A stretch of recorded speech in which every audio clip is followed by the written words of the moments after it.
is the Celebrity Afterlife Report podcast.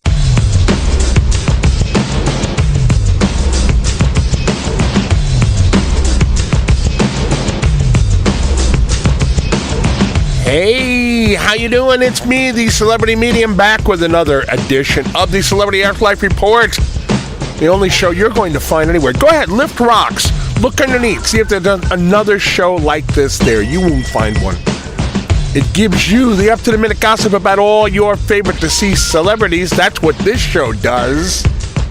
Got some good stuff for you coming up here. Some updates on recent stories, and at least one that breaks new ground.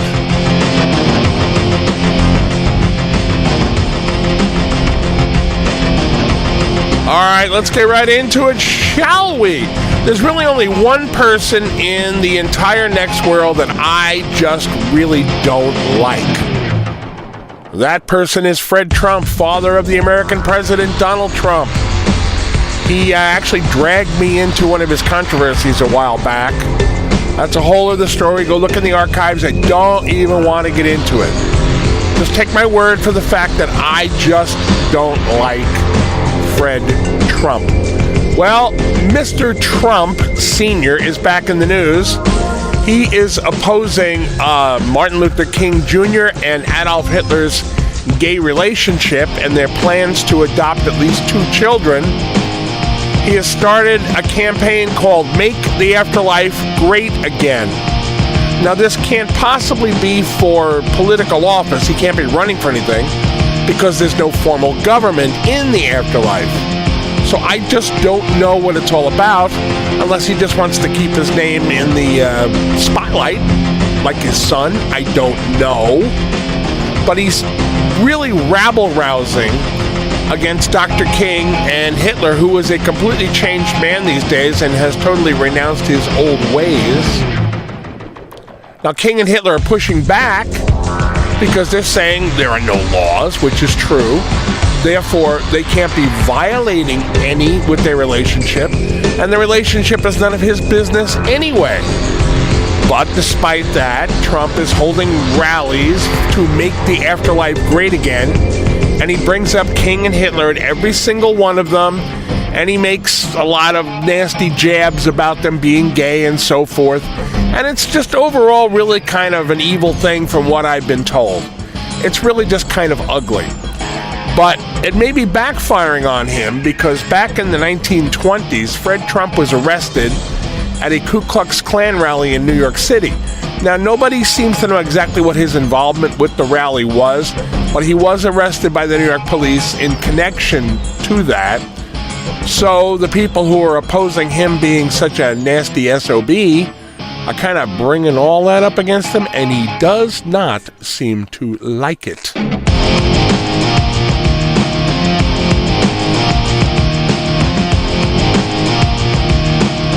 Now, as you should know, Stephen Hawking has taken over the radio show that was currently hosted by Babe Ruth on Next World radio station Heaven 107. He's been doing it for a few weeks now, and I'm told one major Next World newspaper described Hawking's new show as, quote, consistently funny, less nasty and vitriolic than Babe Ruth's, but still edgy, unquote. Now, Babe Ruth, as you should know, was pushed out of his show after he toned it down. He was very, I wouldn't use the word edgy, I would use the word nasty from what I was told. Just very, very rude to guests, trying to provoke them and so forth. And he was, to be honest, he was very successful at doing that. So Hawking is now taken over, and people are saying the guy's really funny. Now, Hawking is on record saying he's not trying to be Babe Ruth Jr., but what he is trying to be is the Stephen Hawking he couldn't be for most of his life, having been confined to a wheelchair, unable to speak. So one of my contacts ran into Babe Ruth in a restaurant and asked him about Stephen Hawking. And Ruth brushed him off, saying he hadn't heard Hawking's show. And according to the contact, he made a point of saying he left the radio business on his own terms. He said he quit, which by all the press accounts that have been reported to me is just not true. The station got rid of him because his audience was disappearing. People, or at least some people, liked the old nasty Babe Ruth, so when he backed off on that, people were like, nah, I don't like it anymore. And that's why they got rid of him. So he seems to be perhaps a tad touchy about Hawking moving in there and apparently being pretty successful right from the get-go.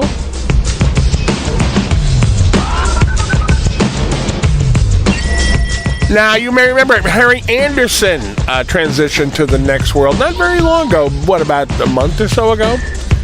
And at the time he said he wasn't sure what he wanted to do in the afterlife, but now it looks as if he has an inkling of how he might like to spend at least part of eternity. Reports are coming out now that Anderson has asked friends if there is an equivalent of Disneyland or Disney World in the afterlife. And he apparently said that if there is, he would consider running a magic shop there to introduce kids to the joy of performing illusions. Now, if you've ever been to Disneyland, you know that on Main Street, USA, I can't even say it's still there, but for decades there was a magic shop. And in fact, Steve Martin worked there when he was in his teens.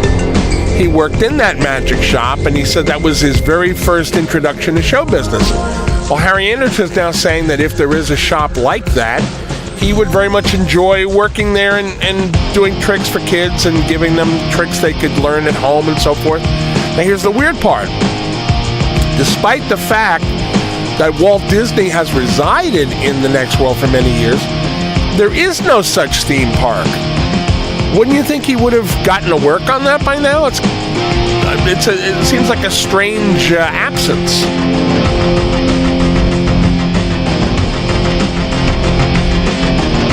Now, since I have brought up the subject of Walt Disney and how there are no formal Disney theme parks in the afterlife, longtime listeners know that Walt Disney has been in kind of a cold war with Steve Jobs for months now.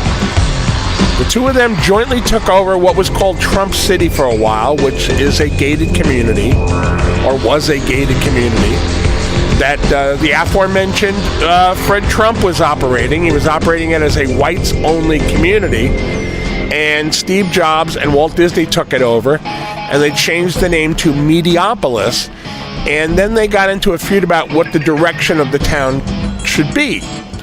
So the way it's been for some time now is it's basically divided down the middle.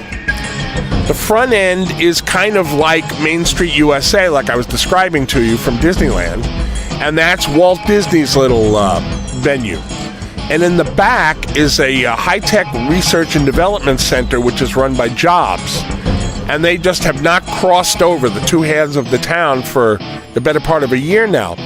Well, if you can believe the rumors, that may be changing. Well, nobody knows who approached who, but it seems that Jobs and Disney are on speaking terms again about possibly joining forces for new projects. And rumor is that one of them might be a Disney theme park for the next world, like I just said, doesn't exist. Because you think that would be the perfect way for those two guys to get together again, right? Disney has the great imagination and the experience with doing that, and Jobs is the techno wizard. That seems like the most obvious thing in the world. I guess we're going to find out if this reunion lasts, and if it does, if that's what it's going to lead to.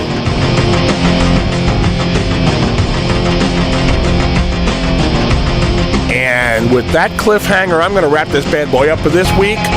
I'll be back next week with more up-to-the-minute gossip about all your favorite deceased celebrities. In the meantime, you can find this very program on iTunes. You can find it in the Google Play Store. You can find it on YouTube. And if you're in the Los Angeles area, turn on K-Chung Radio AM 1630 on a Monday afternoon. There is a show called Inspirato Projecto Radio, and I am proud to say that the Celebrity Afterlife Report is part of Inspirato Projecto Radio. That's where you can find it. Tell everybody you know. Until I see you soon, I am the Celebrity Medium. Thanks for listening.